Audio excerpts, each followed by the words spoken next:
여러분, 살아가는 환경이 다 다를 텐데 직장에 다니시는 분도 있고 그냥 전업주부인 분도 있고 학생도 있고 만나는 사람들 다 다른데 그중에 예수 믿는 사람 몇 프로 정도 되나요?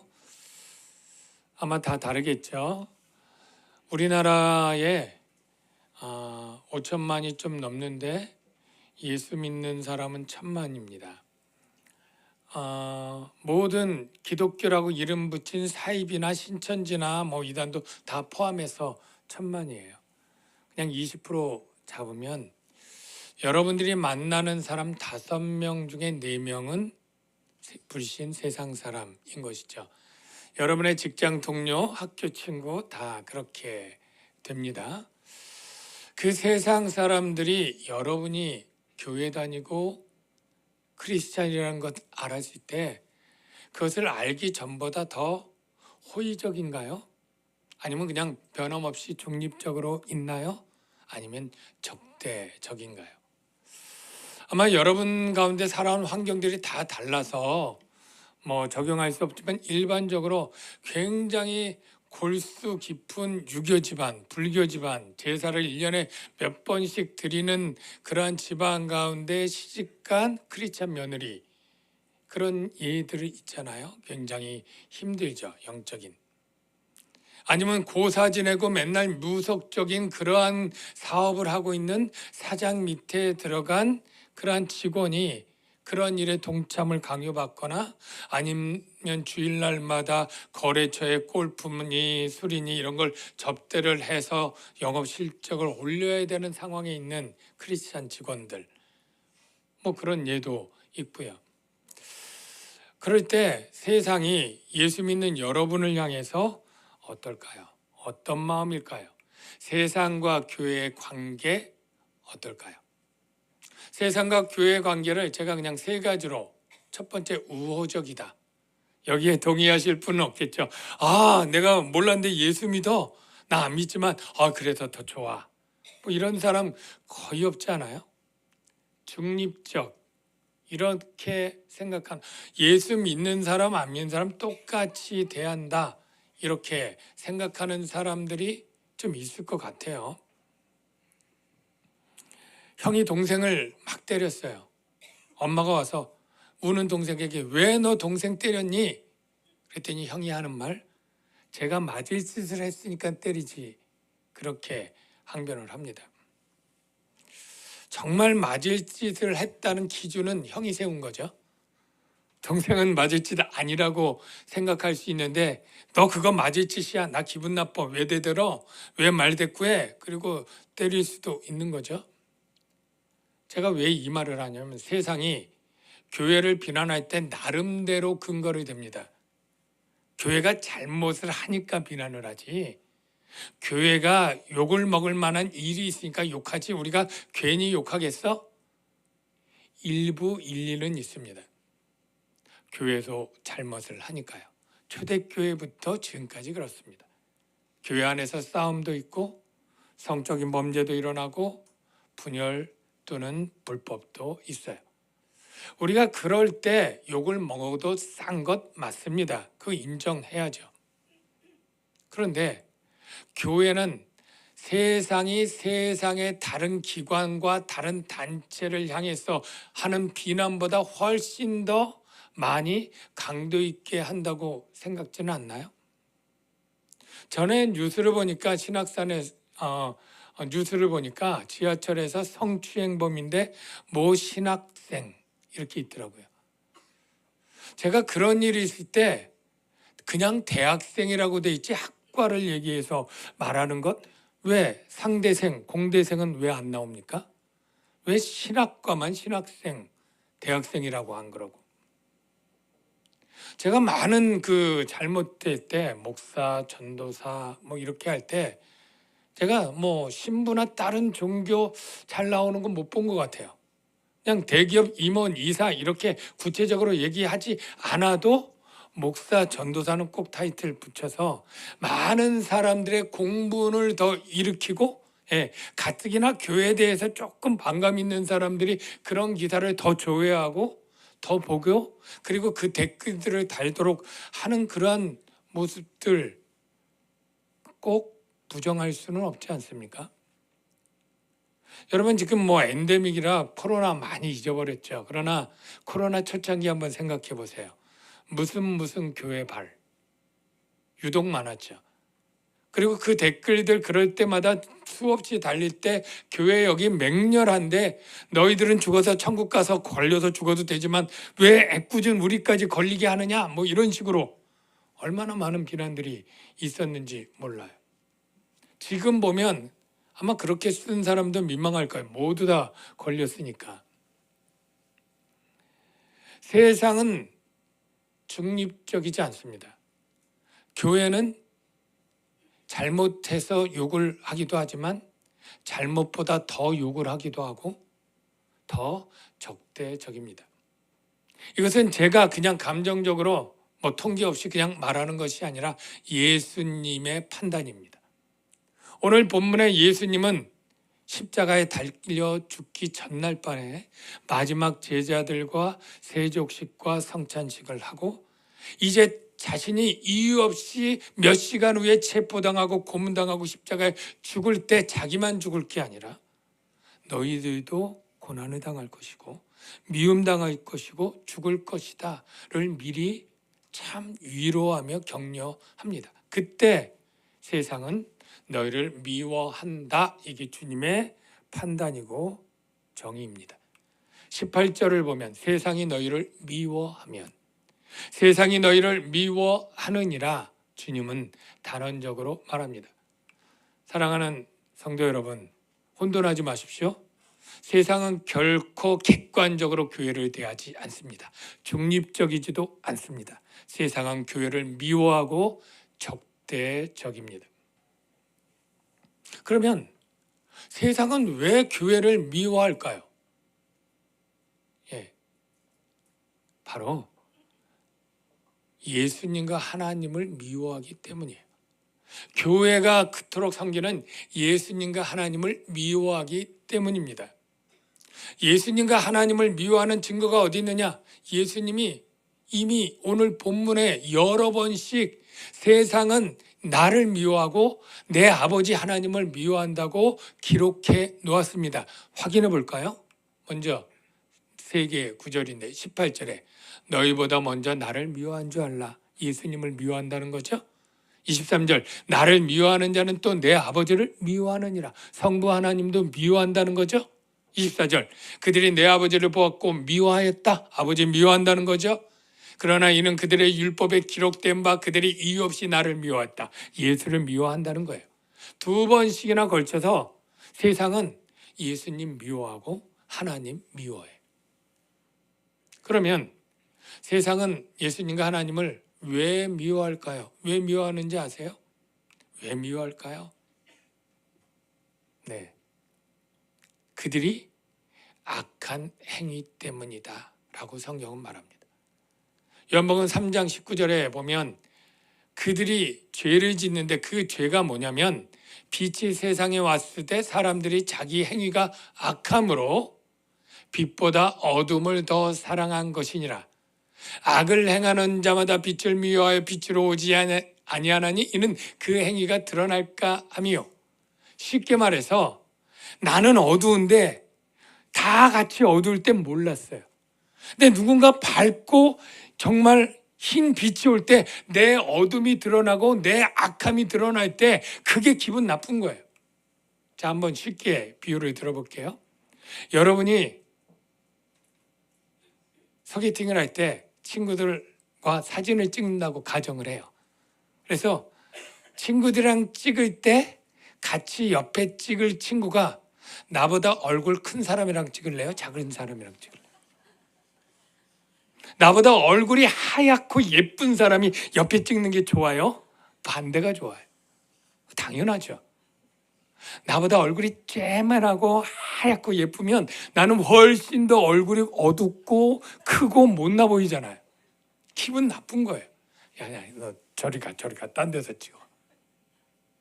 여러분, 똑같아요. 내가 같이 악하고 악한 때 있을 때 악이 오면 상관이 없지만 참이 오고 진리가 오고 선이 딱 오니까 그것에 내가 회개하고 반성하고 가지 않는 이상 나는 이 자리를 고수하고 싶으면 미워하고 배척하는 거예요. 예. 내가 거짓을 가지고 있는데 진실이 오고 진리가 오면 내가 그 진리에 동화하기 싫으면 배척하고 미워하는 거예요. 여러분, 우리들은 예수 믿기 전에 다 거짓과 비진리에 몸담았던 사람들이에요. 한 가지 단편적인 예를 들어볼게요. 진화론. 하나님의 창조를 전면 부정합니다.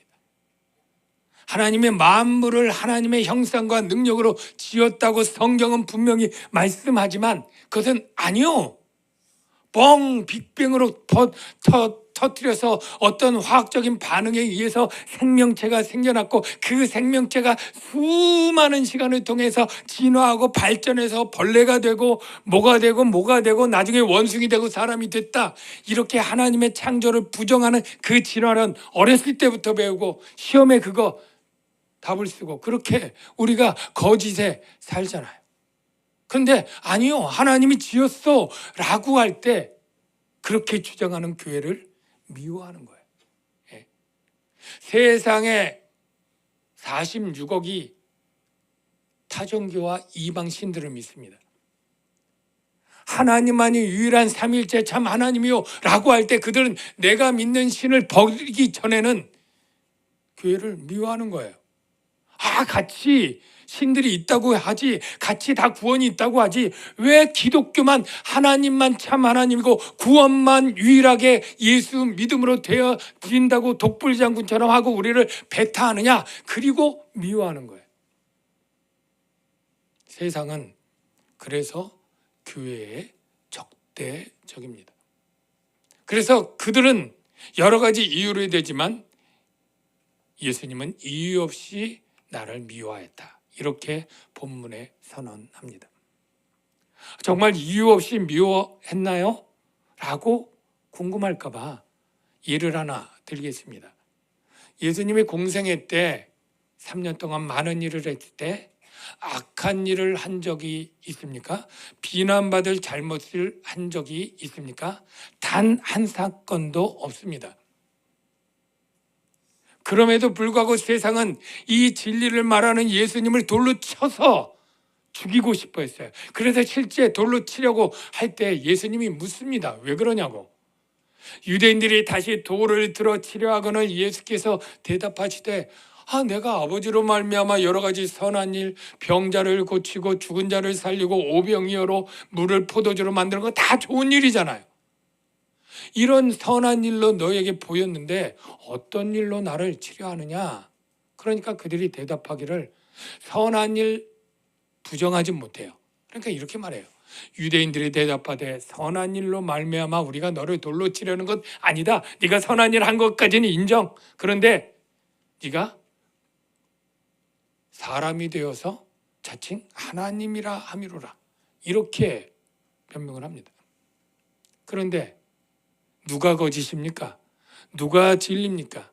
예수님은 정말로 하나님이 아닌데 거짓으로 자칭 하나님이십니까? 아니죠. 예수님은 하나님이시고 하나님이 하는 일을 보임으로 그 증거들을 표적으로 나타냈어요. 그들이 자칭 하나님이고 사람이라고 하는 주장이 거짓이고 마귀의 생각이죠. 선한 일에도 불구하고 예수님은 욕을 먹고 교회가 많은 선한 일을 한 것도 세상은 인정하지 않고 욕을 합니다. 이게 현실이에요. 그러면 다시 한번 세상이 교회를 미워하는 근본 이유가 뭘까요? 네, 오늘 본문에 답이 있습니다. 바로 소속이 정반대편이기 때문이에요. 소속이 정반대입니다. 두 소속이 서로 싸워야 될 적대적 소속에 있습니다. 교회는 그리고 세상은 어느 편일까요? 세상은 그들이 원치 않고 동의하지 않을지 몰라도 예수님은 정의합니다. 마귀 편이라고. 요한복음 8장 43절 말씀을 봅시다. 어찌하여 내 말을 깨닫지 못하느냐? 예수님 말씀이에요. 너희는 너희 아비 마귀에서 났으니. 너희 유대인들, 불신자들 마귀에게서 났다. 그는 처음부터 살인한 자, 진리가 그 속에 없는 자고 거짓을 말하는 자, 이렇게 표현을 합니다. 이게 세상 불신자들이 마귀 편이다. 예수님이 단언합니다. 그러면 교회는요? 교회는 어느 편일까요? 오늘 그때 너희는 이 세상 풍조를 따르고 공중의 권세 잡은 자를 따랐으니, 이거 세상 사람 하나 더 참고 구절인데, 세상 풍조를 따르고 공중의 권세 잡은 자 마귀를 따르는 게 불신 세상 사람들이에요. 불순종의 아들들 가운데 역사하는 영 마귀죠. 예? 공중의 권세 잡은 자 마귀죠. 이 세상 풍조 마귀의 사상이죠.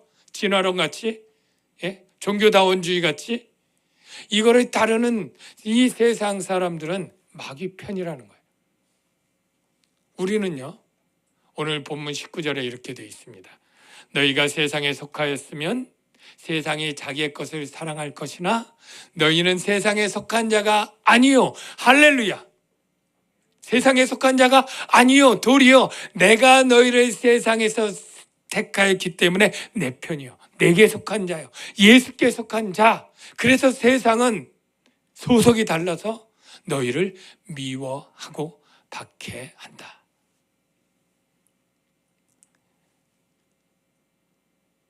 여러분, 저와 여러분은 예수님께 속한 하나님 편인 줄로 믿습니다. 세상 사람들 가운데 착한 사람들 있잖아요. 인간적 기준으로 보면 준법 정신 좋고 성실하고 정직하고 온순하고 자기 일만 잘하는 그런 사람들도 있어요. 여러분의 가족 가운데 남편이 교회는 안 나오지만 그럴 수 있고, 아내가 그럴 수 있고, 자녀도 그럴 수 있고, 친척, 이모, 친구 그럴 수 있어요. 성품 좋아요. 안타깝지만 예수를 부인한다면 마귀 편에 있다는 것. 좋은 점수를 주고 중립지대, 회색지대로 끌어오고 싶은 마음은 이해가 돼요. 그러나 우리가 예수님은 마귀 편, 하나님 편 중간에 어떤 편을 만들어 놓지 않았다는 게 분명하잖아요. 회색지대, 제3지대가 없어요. 하나님 편 아니면, 예수님을 순종하지 않으면 불순종인 것이고, 그것은 바로 비진리에 있는 것이고, 바로 마귀의 가르침을 따라 살아가는 마귀 편이다. 이걸 인정해야 되고, 그들은 하나님의 무서운 진노의 심판 아래 있다는 것 같이 받아들여야 돼요. 그럴 때 우리는 하나님께 묻고 싶죠. 정말 불신 세상 사람들은 다 죄인입니까? 그래서 진노의 심판 아래 있습니까? 라고 묻고 싶어요. 세상 사람들을 대변해서 이렇게 말할 수 있어요. 그들이 너무 억울하지 않습니까? 너무한 것 아닙니까? 교회가 밉습니다. 이렇게 할 수 있어요. 그러나 오늘 예수님은 본문에 이렇게 말합니다. 그들이 죄인인 것은 너무나 명백하다. 세상 사람들, 믿지 않는 사람들이 죄인인 것이 너무나 명백하다. 왜? 22절, 24절을 한번 볼게요. 내가 와서 그들에게 말하지 아니하였더라면 뭘 말했을까요? 내가 하나님이고 내가 너희를 구원하기 위한 구원자다. 이 말을 예수님의 모든 선포의 핵심이에요. 핵심. 믿어야 될 핵심. 내가 이 말을 안 했더라면 너희가 나를 안 믿어도 죄가 없었으려니와. 지금은 내가 그것을 말로 했고 행동으로 증명한 지금은 그 죄를 핑계할 수 없다. 내가 아무도 못한 일을 그들 중에서 하지 아니하였더라면, 여러분 보십시오. 사람이 할 수 있는 일이 있고 하나님만이 할 수 있는 일이 있어요. 그런데 예수님이 와서 사람이 할 수 없는 하나님만이 할 수 있는 일들을 했어요. 날 때부터 소경된 자를 고쳤어요. 죽은 자를 살렸어요. 이거 사람이 할 수 없잖아요. 그러니까 그 일을 한 예수님은 하나님이다.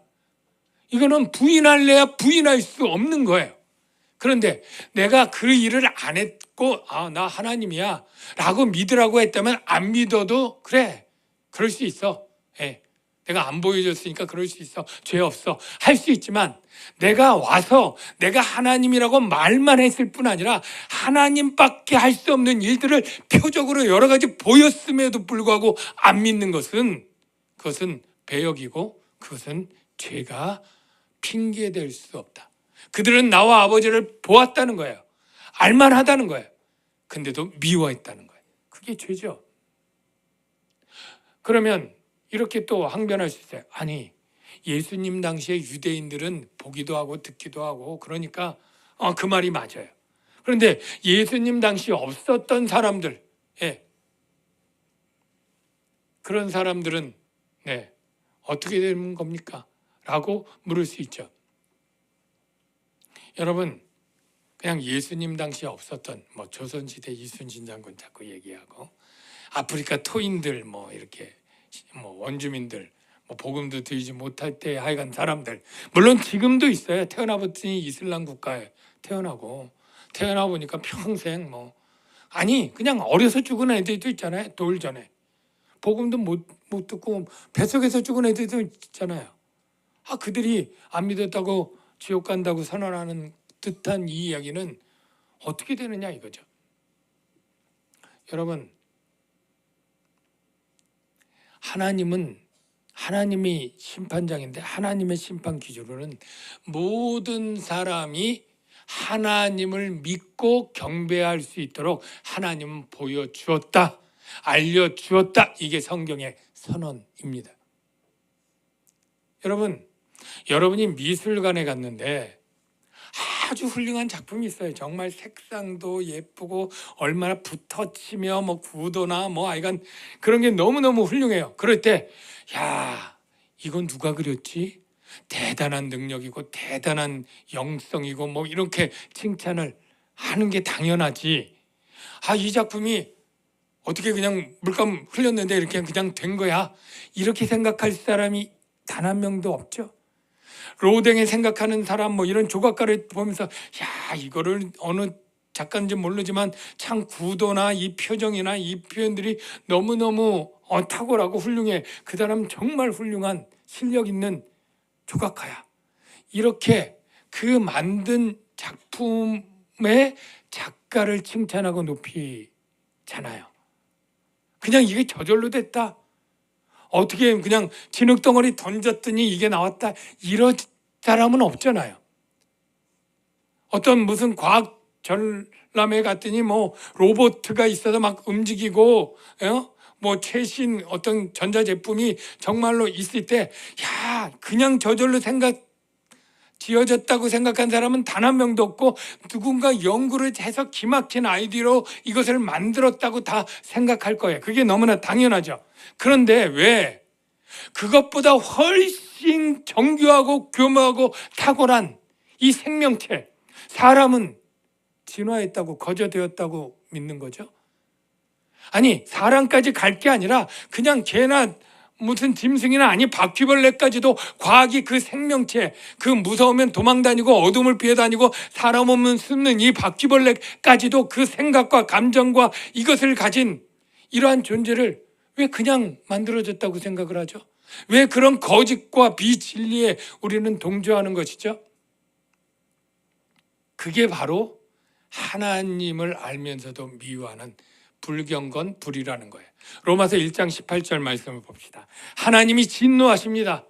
뭐예요? 경건하지 않음과 불의, 불경건 불의에 하나님은 반드시 진노할 것이에요.